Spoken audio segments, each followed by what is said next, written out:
America did not begin as a finished nation. It began as an argument over rights, representation, power, faith, property, liberty, and who would be allowed to claim a promise of a new world. By the 1700s, 13 colonies stretched along the Atlantic coast. They were still British colonies, but they were already becoming something different. Farmers, merchants, printers, sailors, enslaved people, indigenous nations, immigrants, and frontier families all lived inside a society that was growing faster than any empire could easily control. After the French and Indian War, Britain tried to tighten its grip. New taxes followed. New rules followed. The Stamp Act, the Townshend Act, and the presence of British troops turned daily life into political questions. Who had the right to govern America? Parliament or London? Or the people who lived here? In Boston, anger spilled into the streets.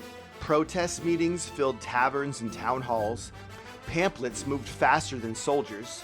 The Boston Massacre turned into an outrage. The Boston Tea Party turned protests into defiance. By 1774, colonial leaders gathered in Philadelphia for the First Continental Congress. They did not yet all agree on independence, but they agreed on something just as important. Americans could no longer be treated as subjects without a voice. Then came April 1775, Lexington Concord, the midnight rides, the first shots. Ordinary farmers and tradesmen stood against the most powerful empire on earth. The revolution had begun. In 1776, the argument became a declaration. Thomas Jefferson wrote the words, John Adams, Benjamin Franklin, and others shaped them. Congress debated them. John Hancock signed them into bold ink.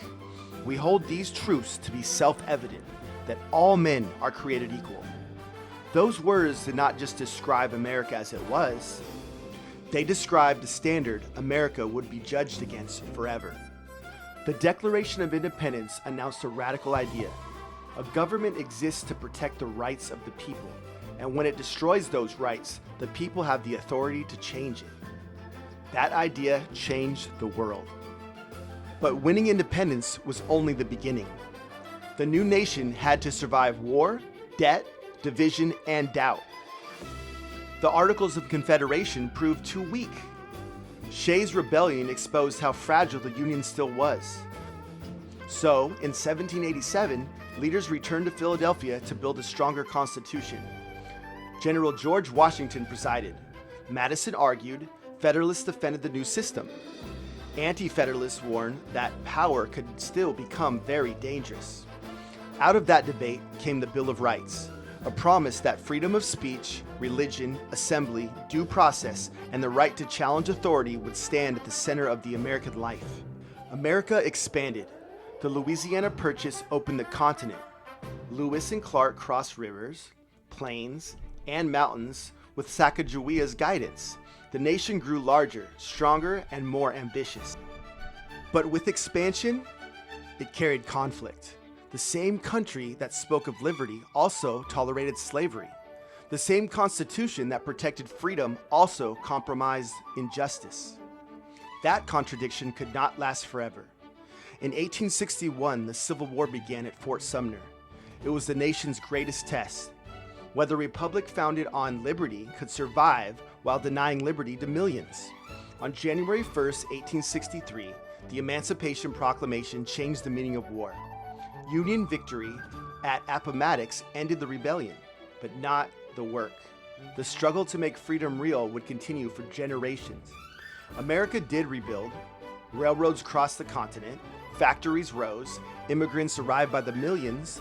The Wright brothers lifted a machine into the sky called Kitty Hawk, and a country born on horseback stepped into the age of flight.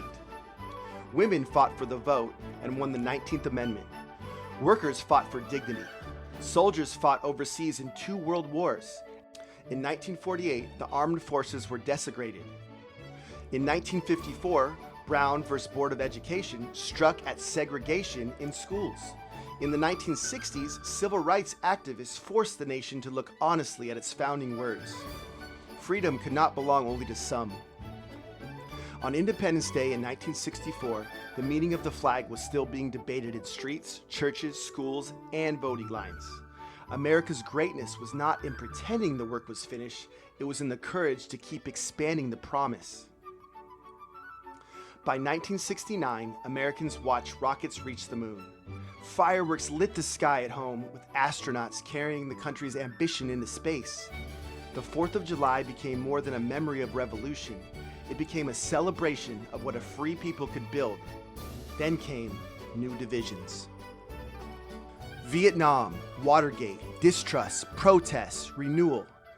In 1986, the Statue of Liberty was restored, and America celebrated liberty again through the eyes of immigrants and citizens who still believed the country could be made better. The 21st century brought in new tests. September 11th shook the nation. Security expanded, privacy and power came into conflict, digital speech connected Americans and divided them. Misinformation made truth harder to defend. Institutions strained under pressure. Artificial intelligence raised new questions about reality, trust, and self-government. These were not small challenges. But America was never built for easy times. It was built around an idea strong enough to survive argument. An idea that says rights come before rulers. An idea that says power must answer to the people. An idea that says every generation inherits the Declaration, not as a museum piece, but as a responsibility. And now, in 2026, America reaches 250 years. 2.5 centuries since the signing of the Declaration of Independence. From Philadelphia to the frontier, from Appomattox to Kitty Hawk, from civil rights marches to moon landings, from crisis to renewal, the American story has never moved in a straight line. It has moved through conflict, sacrifice, invention, failure, correction, and hope. This is what makes the 250th anniversary more than a celebration. It is a reminder. A great country is not great because it's perfect. It is great because its founding promise gives its people the tools to improvement. On July 4th, 2026, as fireworks rise over cities, small towns, military bases, farms, churches, schools, and the National Mall, we are not only honoring the past, we are accepting the work of the future. The Declaration began with the claim, America continues as a choice. A choice to defend liberty, to protect truth, to honor sacrifice, to argue fiercely and freely while remaining one people, and to prove once again that governments of the people, by the people, and for the people can endure. This is America at 250 years old. Founded in revolution, tested by history, still unfinished, and still rising. America is still the greatest country on earth.